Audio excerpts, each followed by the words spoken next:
Hello, and welcome to our presentation, Crafting the Past, Extending the Visitor Experience and Transforming Museum Retail. We'd like to acknowledge the Awabakal and Gumbaynggirr people, the traditional custodians of the lands on which we live and work, and pay our respects to the elders, past, present, and emerging. Jenny and I bring to this presentation our unique perspective coming from Australia, where we are still seeing the effects of colonisation in real time.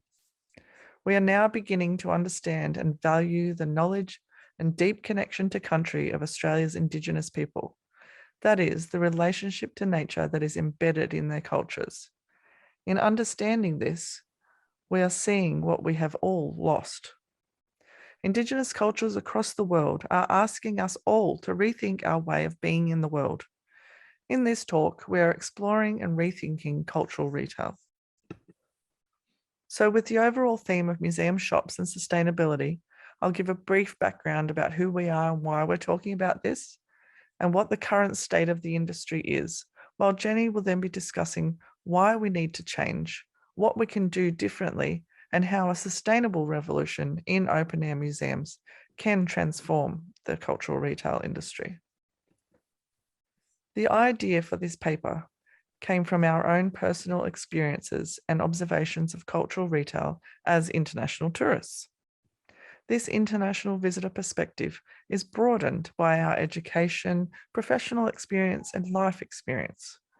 We both previously worked in museums for many years in curatorial, exhibition design, regional community museum development, and also teaching museum practice. We have a lifelong passion for creative arts and experience in retail with our own small vintage shop. I'm currently working as a heritage consultant and archaeologist. Jenny is an eco-designer, artist, and archaeology student. We love to travel, we love to visit museums and heritage sites, and we also love to browse museum shops at the end of our visit.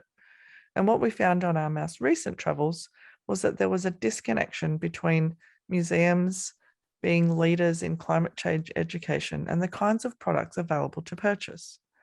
It is disappointing, to say the least, to go to some of the largest and most famous museums in the world only to find mass-produced items, often made in places with poor environmental practices and then shipped halfway across the world.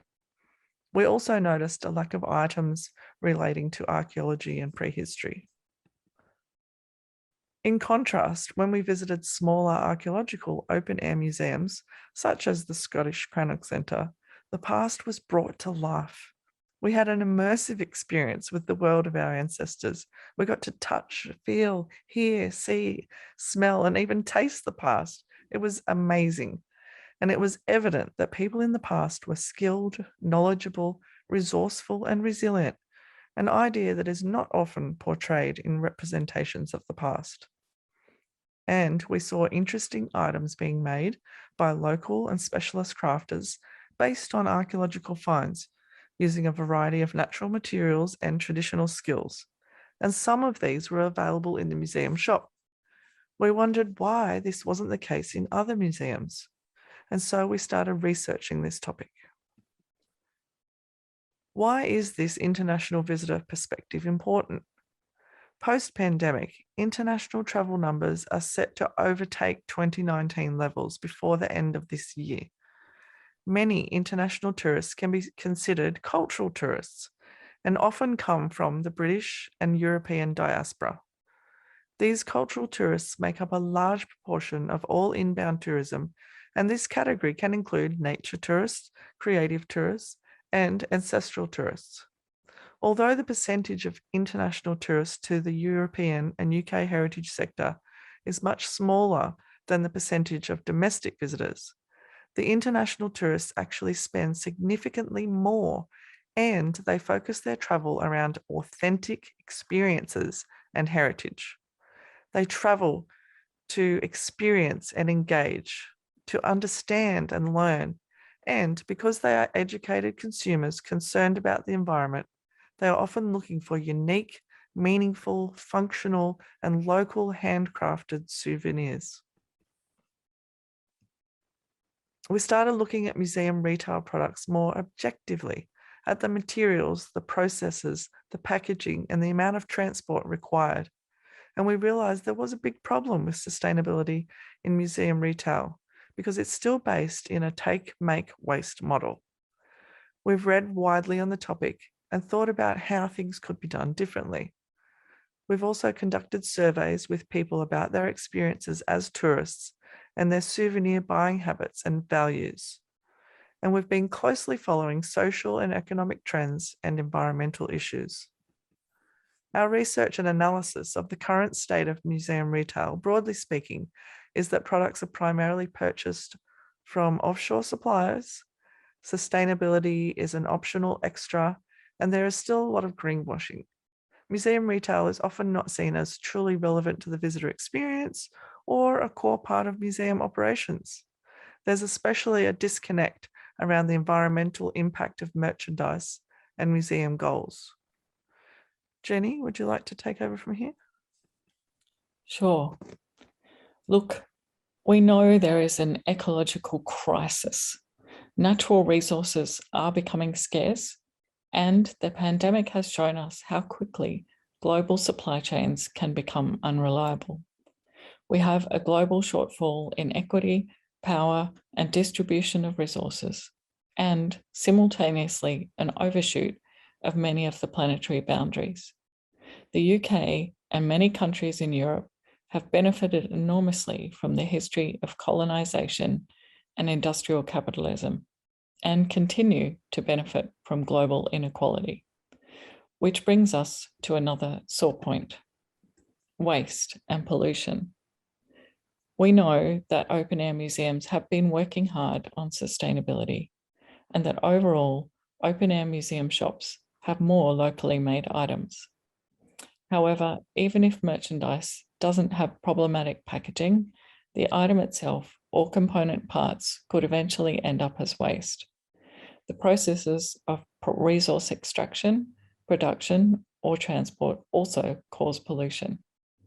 New products need to be designed for zero waste, and during a rapid transition, waste should also be seen as a valuable resource.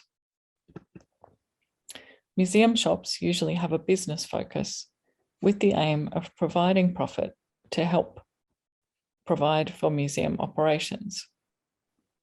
A minimum aim of the retail could instead be the triple bottom line of creating social, environmental, and financial profit.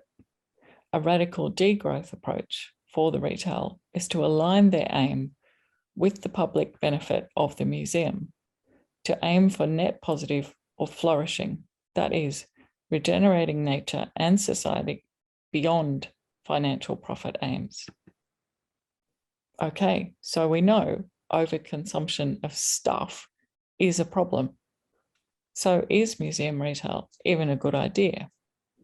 The research and our own experience tells us visitors have a better overall experience if there are suitable mementos to purchase. Collecting souvenirs of meaningful experiences has a very long history. A lack of souvenirs has led to past damage of artifacts and heritage sites, and more recently, the buy nothing natural memento approach has unregulated collection of objects from nature, leading to potential environmental damage. Creating sustainable cultural tourism retail is one of the ways we can add value to local economies and engage people globally with archaeology and with their more sustainable cultural heritage. Museum retail is just starting to tap into these trends and opportunities.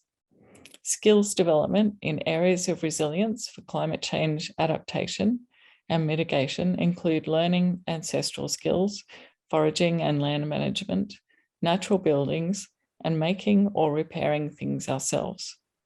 New eco-design requirements will apply to new products in the EU within the next few years. There is an opportunity right now to be ahead of the rest of the cultural retail industry, to embrace tighter design constraints, normalize zero waste and circular economy principles in procurement. There is also a move away from purchasing physical products to experiences. Visitors buy in museum shops because of their feelings connected to their visitor experience, to sustain important memories for themselves, and the desire to share this through gift buying. Museum retail products should be just as engaging as the museum itself, creating experiences and opportunities for learning and engagement beyond the visit. This can encourage repeat visitation or repeat engagement, keeping visitors through creating meaningful value. Building trust and ongoing relationships can grow your customer base, expanding the potential for further transactions, allowing potential for more financial profit, wider beneficial impact, and further extension of the visitor experience. Our analysis of the unique selling points in archaeological open-air museums include a fully immersive experience, the ability to learn about and connect with nature, demonstration of craft skills, learning how to make, and cultural revitalization, that is, building temporal connections. These are our ideas for best practice derived from multidisciplinary study, sustainable development goals, and design thinking. They are a starting point for discussion and a springboard for action. There is not a one-size-fits-all approach. All action starts with assessing what resources the museum and community can share to collaborate on new ways forward and finding out what your visitors really want. These are just a few museum product ideas. As you can see, not all the ideas here are new. However, by embracing circular principles and innovative procurement, they can fit social trends and meet visitor needs while creating social, environmental, and financial benefit. Financial profit can increase with really understanding your physical and online visitors, a clever selection of products with high perceived value, the creation of scalable, evergreen digital assets owned by the museum with the potential to reach a global audience, and by collaborating with your local creative community. To discuss some more ideas in detail, courses and workshops are traditionally seen as public programs. However, the continuing global market boom in online education presents opportunities for museums to also market them as retail experiential digital product offerings. This aligns with the trend for purchasing experiences rather than physical products and the surging interest in crafting. Butser Ancient Farm are doing a great job leveraging their documentation of experiments, building maintenance and skill development to create their Butser Plus online platform subscription service. This idea is something with potential that could also be made more of, with separate one-off courses or workshops in areas of interest to different visitor groups. These are examples of engaging, archaeology-inspired, evergreen digital downloads that can also be a physical paper model craft kit, demonstrating past lifeways and sustainable building materials. Sarah, would you like to say some more?